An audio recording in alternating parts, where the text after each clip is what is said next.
अस्सलाम वालेकुम students, hope we all are fine. Students, आज हम bio class 9 chapter number 6 topic number 4 lipids पढ़ेंगे। So let's start. बच्चों, हमने पीछे पढ़ा था बायोमॉलिक्यूल्स के बारे में। ठीक है कि दो टाइप के होते हैं, ऑर्गेनिक, इनऑर्गेनिक। इनऑर्गेनिक में हमारे पास था वाटर लिपर्ड्स, और ऑर्गेनिक बायोमॉलिक्यूल्स थे हमारे पास carbohydrates, proteins, lipids and nucleic acid, जिसमें हमने प्रोटीन्स जो है वो लास्ट टॉपिक में डिस्कस कर लिया था। आज हम पढ़ेंगे लिपिड्स के बारे में। सो let's start. A group of different types of organic compounds which are all hydrophobic in nature collectively called lipids। कह रहा बच्चों, एक ग्रुप डिफरेंट टाइप के ऑर्गेनिक कंपाउंड्स का जो सारे के सारे क्या हों, हाइड्रोफोबिक हों नेचर में, उन सबको कलेक्टिवली हम क्या कहेंगे? ये क्या है? लिपिड्स हैं। बच्चों, दो टर्म्स होती हैं हमारे पास, हाइड्रोफोबिक एंड हाइड्रोफिलिक। इनमें आपको डिफरेंस पता होना चाहिए। हाइड्रो मीन्स होता है वाटर, फिलिक मीन्स होता है लविंग। तो क्या मतलब बन गया इसका? लिटरल मीनिंग बन गया वाटर लविंग, यानी वो मॉलिक्यूल्स जो वाटर में डिजॉल्व हो जाएं, ठीक है, उनको हम क्या कहते हैं? ये हाइड्रोफिलिक के यानी वाटर लविंग है। अब यहाँ पे लिखा हुआ है कि वो सारे कंपाउंड जो हाइड्रोफोबिक हों, उन सबको हम कलेक्टिवली कहते हैं क्या है? ये लिपिड्स हैं। अब हाइड्रोफोबिक का क्या मतलब है? हाइड्रो मीन्स होता है वाटर एंड फोबिक मीन्स होता है हेटिंग, यानी वाटर हेटिंग। तो वो कंपाउंड जो वाटर में डिजॉल्व नहीं होते, हेटिंग का क्या मतलब है कि जो वाटर में डिजॉल्व, ऐसे कंपाउंड जो वाटर में डिजॉल्व नहीं होते, उनको हम क्या कहते हैं? ये हाइड्रोफोबिक है यानी वाटर हेटिंग है।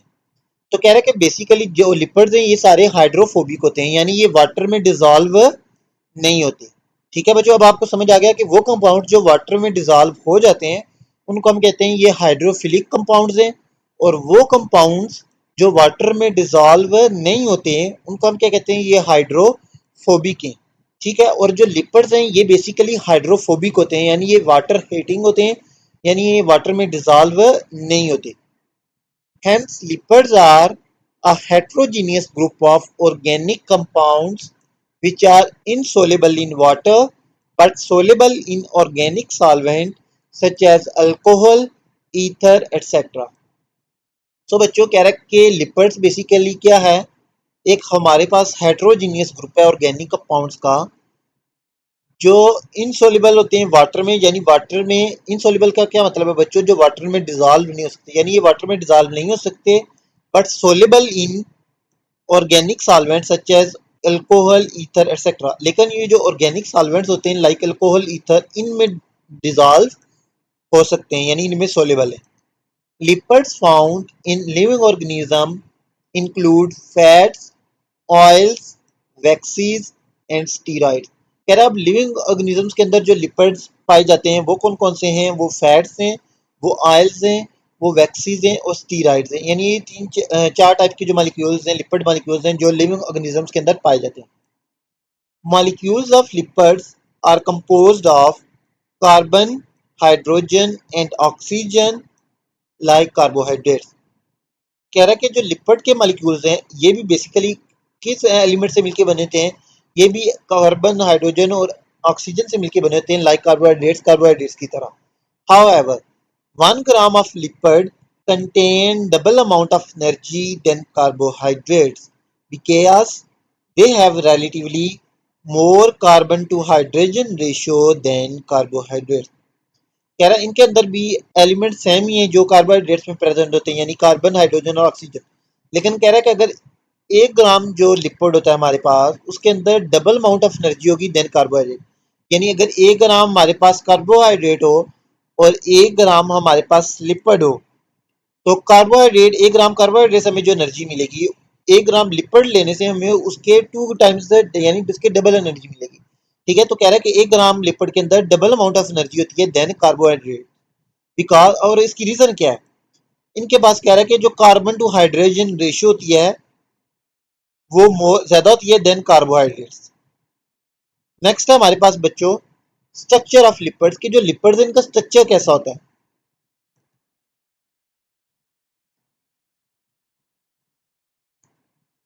lipids which are mainly made up of fatty acids and glycerol and alcohol are called acyl glycerides.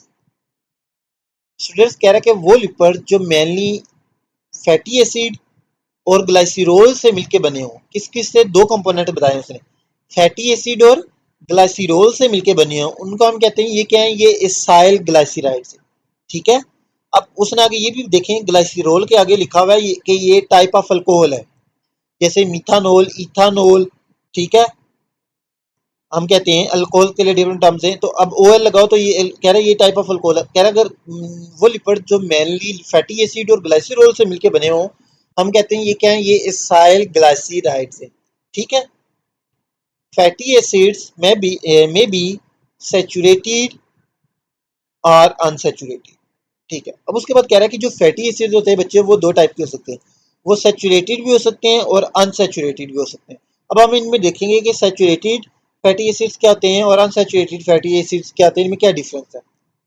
Saturated fatty acids have all carbon carbon single bonds and are solid at room temperature, for example cheese, butter, ghee, etc.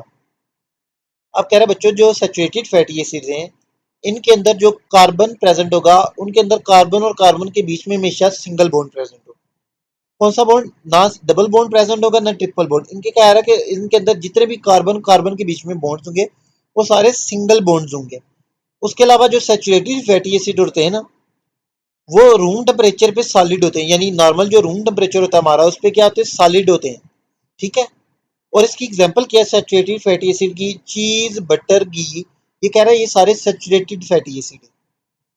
Next आ जाता है हमारे पास unsaturated fatty acids, have double और triple carbon carbon bonds and are liquid at room temperature. यार अच्छा, दो ही differences जो मैंने बताए, उसके एक जो सैचुरेटेड फैटी एसिड होता है उसमें carbon carbon single bond present होता है, जबकि अनसैचुरेटेड फैटी एसिड के अंदर कार्बन कार्बन डबल और ट्रिपल बॉन्ड प्रेजेंट होती है, यानी कार्बन और कार्बन के बीच में डबल बॉन्ड भी और कार्बन और कार्बन के बीच में ट्रिपल बॉन्ड भी प्रेजेंट होता है। उसके अलावा जो अनसैचुरेटेड फैटी एसिड है ना, वो रूम टेम्परेचर पे क्या होंगे, लिक्विड होते हैं। जो रूम टेम्परेचर तो नॉर्मल हमारा जो टेम्परेचर है, ठीक है, फॉर एग्जाम्पल मतलब है तो ये फैटी एसिड हैं बेसिकली। मतलब अगर एक हमारे पास फैटी एसिड है और वो रूम टेम्परेचर पे हमने रखा हुआ है और वो लिक्विड है, तो वो बेसिकली अनसैचुरेटेड है। और इसी तरह से एक फैटी एसिड है, वो रूम टेम्परेचर पे सॉलिड है और उसके अंदर सिंगल बॉन्ड प्रेजेंट है, कार्बन और कार्बन, तो वो क्या है, सैचुरेटेड है। ठीक है। तो अब कह रहे हैं कि जो अनसैचुरेटेड फैटी एसिड होते हैं, एक तो इनके बीच में कार्बन और कार्बन के बीच में डबल और ट्रिपल बॉन्ड प्रेजेंट होता है और उसके अलावा ये रूम टेम्परेचर पे लिक्विड होते हैं। और इनकी एग्जांपल क्या है अनसैचुरेटेड फैटी एसिड्स की, सोयाबीन ऑयल। कह रहे हैं जो सोयाबीन का जो ऑयल होता है या मस्टर्ड ऑयल होता है या ऑलिव ऑयल होता है, ये सारे अनसैचुरेटेड फैटी एसिड है। Most common type of acyl glycerides are triacyl glycerides which contain one glycerol and three fatty acids। बच्चों हमने ऊपर पढ़ा था कि वो लिपिड जो मेनली फैटी एसिड और ग्लाइसिरोल से मिलके बने हुए हों, उनको हम एसाइल ग्लाइसराइड कहते हैं। अब कह रहा है कि जो एसाइल ग्लाइसराइड की ग्लाइसराइड की भी जो मोस्ट कॉमन टाइप है, जो मोस्टली कॉमन टाइप प्रेजेंट है, वो है ट्राई एसाइल ग्लाइसराइड। कह रहा है जिसके अंदर एक ग्लाइसिरोल मॉलिक्यूल होता है, ट्राई मींस थ्री। अच्छा बच्चों देखिए, अब ये फैटी एसिड और ग्लाइसरॉल से मिलके बने हुए हैं, तो इनको हम एसाइल ग्लाइसराइड क्यों कहते हैं। जो एसाइल है वो एसिड से निकला है, ग्लाइसराइड ग्लाइसरॉल से निकला है। तो यानी एसाइल ग्लाइसरॉल का क्या मतलब है, they are made up of fatty acid and glycerol. अब कह रहा है कि जो कॉमन टाइप है इनकी एसाइल ग्लाइसराइड की, वो है ट्राई एसाइल ग्लाइसराइड। इसका क्या मतलब है, ट्राई का मतलब होता है थ्री, एसाइल का मतलब है एसिड, यानी कौन सा एसिड, फैटी एसिड। यानी ये ए, और ग्लाइसराइड का मतलब होता है ग्लिसरॉल, यानी ये एक ग्लाइसरॉल और थ्री फैटी एसिड से मिलके बने हुए थे। यानी ये आप नीचे देखें इक्वेशन कि अगर एक glycerol plus three fatty acid मिलेंगे तो वो क्या बना लेंगे, ट्राई एसाइल ग्लाइसराइड। ठीक है। ये बच्चों अगर आप देखें साइड पे फिगर 6.6 में, तो आपको structure of different type of lipid नजर आएगा, जो लिपिड की डिफरेंट टाइप्स उनका स्ट्रक्चर नजर आएगा। ठीक है। अब हमने पढ़ा कि जो लिपिड्स हैं वो डिफरेंट टाइप के होते हैं, लाइक फास्फोलिपिड्स होते हैं जो हमारी सेल मेम्ब्रेन में प्रेजेंट होते हैं, वो देखें। फास्फोलिपिड्स इन सेल मेम्ब्रेन, उनका स्ट्रक्चर देखें। ये बच्चों हमने सेल मेम्ब्रेन का जो स्ट्रक्चर है उसमें भी पढ़ा था कि जो हमारी सेल मेम्ब्रेन है वो लिपिड बाय लेयर होती है, और उसमें हमने स्ट्रक्चर भी पढ़ा था कि इनका एक हेड होता है और एक टेल होता है। ये जो आपको पर्पल कलर में नजर आ रहा है ये फास्फोलिपिड का ये स्ट्रक्चर है, ये इसका हेड है, और ये जो नीचे आपको नजर ये इसकी टेल है। ठीक है, ये आप देख सकते हैं। नेक्स्ट में सेल है और सेल की सेल मेम्ब्रेन को एक पार्ट को उन्होंने जूम इन किया हुआ है, तो वो फास्फोलिपिड बाय लेयर है सेल मेम्ब्रेन की। ठीक है, नीचे देखें ट्राइग्लाइसराइड, ये भी टाइप ऑफ लिपिड है। अगर इनका आप स्ट्रक्चर देखें तो इसमें क्या क्या प्रेजेंट है, इसमें ग्लाइसिरोल है, इसके अलावा फास्फेट ग्रुप भी है, और इसमें नाइट्रोजन बेस है, और इसमें 3 फैटी एसिड्स है। ठीक है, उसके अलावा स्टीराइड्स और वैक्सीज उनका स्ट्रक्चर भी देख लें, इसकी एग्जांपल है कोलेस्ट्रॉल। ठीक है, some lipids are even more complex and have phosphate nitrogen base along with glycerol and fatty acids, for example phospholipids and waxes।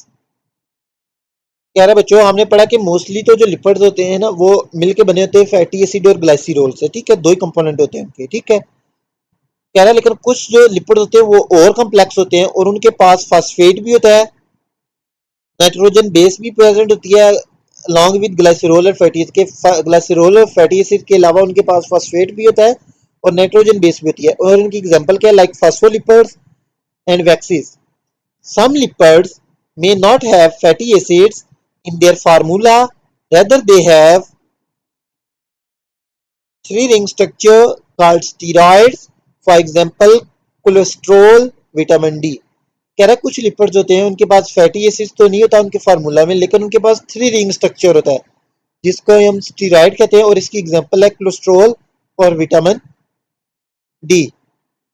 Next हमारे पास टॉपिक बच्चों फंक्शंस ऑफ लिपिड्स, कि लिपिड्स का फंक्शन क्या है, कि ये क्या रोल प्ले करते हैं हमारी बॉडी में या लिविंग ऑर्गेनिज्म में। Lipids are very useful biological molecules and have many important roles in cells and as a whole in bodies of living organism। कह रहा है बच्चों के लिपिड बहुत यूजफुल बायोलॉजिकल मॉलिक्यूल्स है और ये बहुत इंपॉर्टेंट रोल प्ले करते हैं सेल में भी और as a whole in body of living organism में। ठीक है, first of all phospholipids and cholesterol are components of plasma membrane structure. अच्छा बच्चों हमने पढ़ा था कि लिपिड्स की टाइप है कि लिपिड्स रिसाइल ग्लाइसराइड्स भी लिपिड्स हैं, फास्फोलिपिड्स की फॉर्म में भी होते हैं, स्टीराइड्स वैक्सीज सारे लिपिड्स हैं।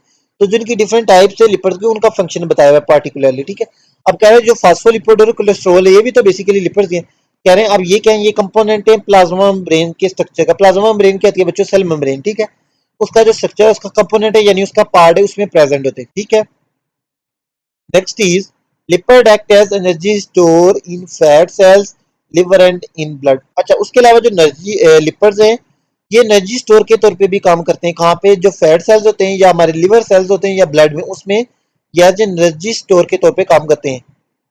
1 gram of lipid provide 9.1 kilo calorie of energy which is double than carbohydrate और protein.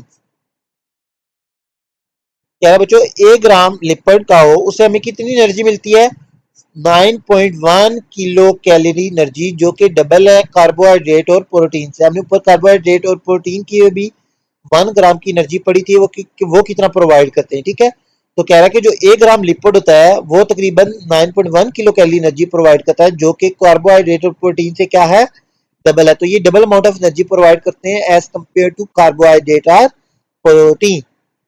Next is many lipids act as important steroid hormones। ठीक है, कह रहा है कि बहुत सारे जो लिपिड्स होते हैं वो किसके तौर पे एक्ट करते हैं, एज इंपॉर्टेंट स्टीरॉयड हार्मोन्स। ठीक है, जो हमारी बॉडी के हार्मोन्स है उसके तौर पे भी एक्ट करते हैं, जो स्टीरॉयड हार्मोन्स है पार्टिकुलरली। ठीक है, for example testosterone, aldosterone etcetera, ये क्या है, lipids. Next one is some lipids act as insulators against atmospheric heat and cold। अच्छा बच्चों कह रहा है कुछ जो लिपिड्स होते हैं वो एज इंसुलेटर काम करते हैं। ठीक है, इंसुलेटर का मतलब क्या है कि वो हमारी बॉडी को इंसुलेशन यानी इंसुलेट कर लेते हैं, इंसुलेशन प्रोवाइड करते हैं यानी प्रोटेक्शन प्रोवाइड करते हैं। किस चीज से प्रोटेक्शन प्रोवाइड करते हैं, against atmospheric heat and cold. कह रहे हैं जो एटमोस्फेरिक हीट होती है या कोल्ड यानी टेम्परेचर बहुत ज्यादा हाई या लो है तो उस हमारी जो कोल्ड टेम्परेचर है या हाई टेम्परेचर है उससे हमें क्या करता है, ये लिपर्ड्स भी क्या करते हैं, इंसुलेट करते हैं या प्रोटेक्ट करते हैं। Next is waxes are used by insects for constructing their hive. अब हमने पढ़ा था वैक्सीज भी टाइप ऑफ लिपिड है, उसके अलावा कह रहे हैं कि जो वैक्सीज हैं इनको इंसेक्ट्स यूज करते हैं किस लिए, अपने हाइव्स को कंस्ट्रक्ट करने के लिए, बनाने के लिए। Next is waxy cuticle of leaves act as protective and waterproof layer to avoid water loss। उसके बाद कह रहा है कि जो लीव्स की हमने कहा था कि एक वैक्सीक्यूटिकल लेयर होती है लीव्स के ऊपर, ठीक है, कह रहा है वो जो लेयर है वो एक्ट करती है protective and water proof layer, वो एज प्रोटेक्टिव लेयर काम करती है, यानी प्रोटेक्ट भी करती है और वाटर प्रूफ लेयर के तौर पे काम करती है टू अवॉइड वाटर लॉस। किस लिए वाटर लॉस को क्या करती है, अवॉइड करती है, रिड्यूस करती है, कम करती है, बचाती है। यानी जो प्लांट्स एक्सट्रीम टेम्परेचर में होते हैं, ठीक है, द लाइक डेजर्ट वगैरह में, तो उनके ऊपर एक वैक्सीक्यूटिकल की लेयर होगी लीव्स के ऊपर, जो क्या करेगी, जो प्रोटेक्शन का काम करेगी या वाटर प्रूफ के तौर पे काम करेगी, और वाटर लॉस को क्या करेगी, काम करेगी, वाटर लॉस ना हो, जो वेपरेशन से लॉस होता है वाटर, ठीक है, यानी जो वाटर वेपर के फॉर्म में लॉस होता है उसको क्या करती है, उससे बचाती है, ठीक है। Some vitamin are lipid in nature, for example vitamin A, D, E and K. Vitamin D is drive from cholesterol. अच्छा बच्चों, विटामिन भी हमने पढ़े कि जो हमारी बॉडी के लिए बहुत नेसेसरी होते हैं, वो विटामिन भी डिफरेंट टाइप के होते हैं, vitamin A, B, C, D, E etcetera, ठीक है ना। तो कह रहा है कि जो कुछ विटामिन है वो भी बेसिकली लिपिड्स हैं, like vitamin A, vitamin D, vitamin E and vitamin के। और कह रहा है जो विटामिन डी है ये किससे ड्राइव होता है, कोलेस्ट्रॉल से, यानी उससे ड्राइव होता है, बनता है। नेक्स्ट है बच्चों हमारे पास सोर्सेज ऑफ लिपिड्स, के लिपिड्स के सोर्सेज क्या है, कि लिपिड्स हमें कहाँ से मिल सकते हैं। Variety of food are rich sources of lipid. कह रहा है वेराइटी ऑफ फूड है जो रिच सोर्स है लिपिड का, ठीक है।